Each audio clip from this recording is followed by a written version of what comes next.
Perkenalkan, nama saya Gabriela Skangrum Prabowo Putri dari SMA Negeri 3 kelas 11 MIPA 6 nomor absen 14. Pada video ini saya ingin melaporkan kegiatan literasi saya dari mata pelajaran Bahasa Indonesia dengan guru pengampu Ibu Uswatun Hasanah.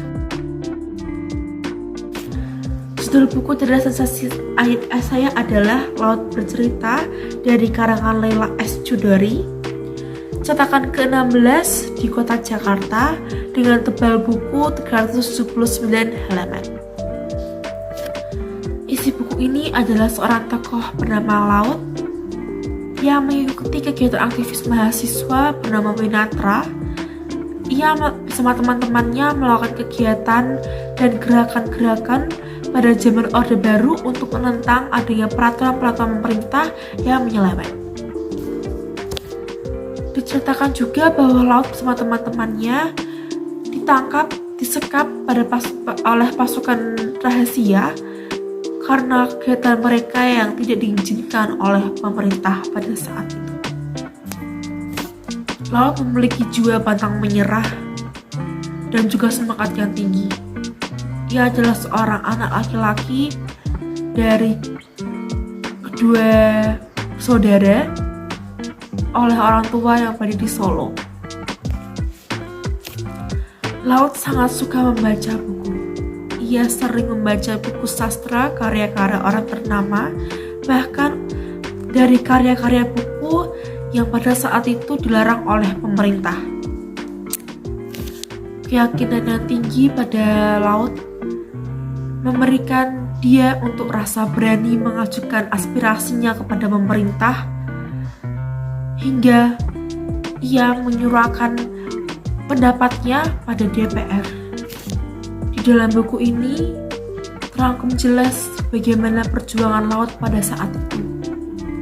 Bagaimana ia bersama teman-temannya membantu para masyarakat untuk menyuarakan aspirasinya kepada para pemerintah, agar para pemerintah juga menghadap ke bawah untuk melihat para rakyatnya betapa besarnya pada saat itu. Krisis pangan, krisis ekonomi di mana-mana.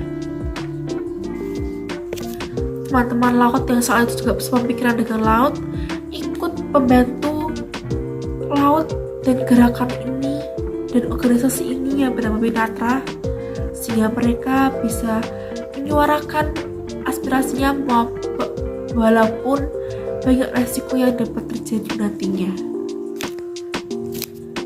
Hingga pada akhirnya Laut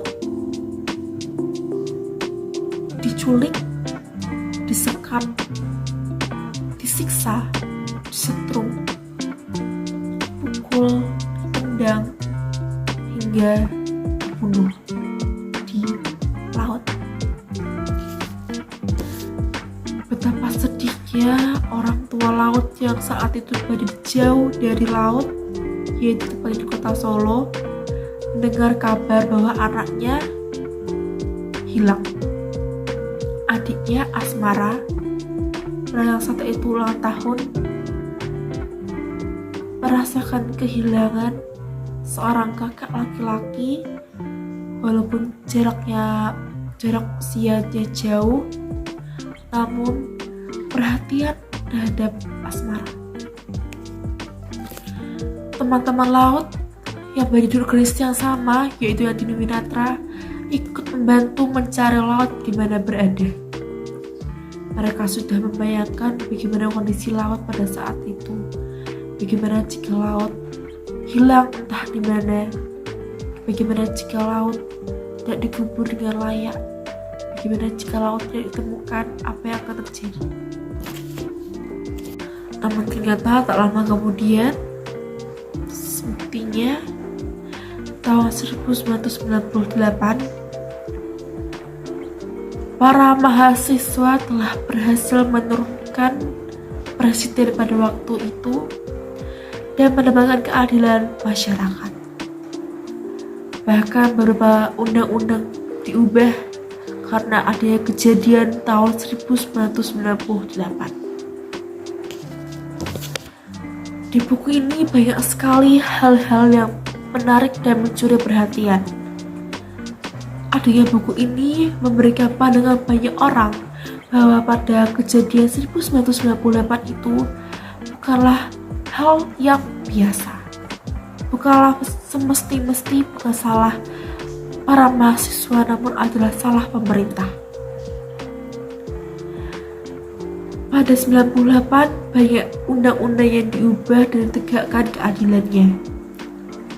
Diturunkannya para pemimpin negara pada saat itu, sehingga dapat diubahnya amandemen dan undang-undang, bahkan peraturan.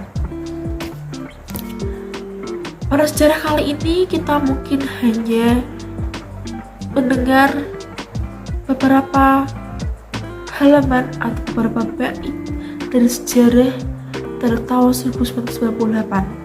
Tapi di buku ini dijelaskan sekali bahwa di balik mahasiswa itu ada kejadian seperti apa. Bahkan memakan banyak korban jiwa yang diculik dan dibunuh entah di mana. Membaca buku Lapis Cerita ini seperti membuka sejarah baru, bahwa sebuah kehilangan bukan hanya kehilangan orangnya saja, namun adalah perasaan dari orang-orang di sekitarnya yang kesana kehilangan dipaksa. Membaca buku Lapis Cerita ini seperti membuka sejarah baru, bagaimana kondisi pada saat itu para mahasiswa yang melakukan kegiatan tersebut, perasaan apa yang ia alami pada saat melakukan hal tersebut. Di buku ini terdapat dua sisi perasaan, yaitu perasaan mahasiswa aktivis dan para orang tua mahasiswa aktivis. Para orang tua mahasiswa aktivis ini pastinya awalnya merasakan kecewa mengapa anaknya melakukan kegiatan yang seharusnya tidak harus dilakukan. Dan perasaan orang tua aktivis ini yaitu rasa sedih, rasa kehilangan, namun juga merasa senang karena anaknya berhasil untuk mendapatkan keadilan, bahkan walaupun hanya menjadi mahasiswa. Banyak perasaan yang diterangkumi dalam buku ini. Di buku ini terdapat perasaan jatuh cinta, perasaan kesakitan, kepedihan, kesedihan, dan kehilangan. Sebenarnya para mahasiswa aktivis ini juga memberikan masa depan mereka. Bagaimana jika mereka tertangkap oleh pemerintah? Tapi mereka lebih mementingkan adanya keadilan untuk rakyat, untuk sesama mereka, untuk menanggulangi adanya masalah di dalam kehidupan kita. Karena adanya keadilan, hidup bisa damai. Sekian dari resensi saya. Saya memiliki beberapa kata. Kita bisa menulis 1000 kata perpisahan, tapi yang kita rasakan hanya satu, yaitu kehilangan. Terima kasih.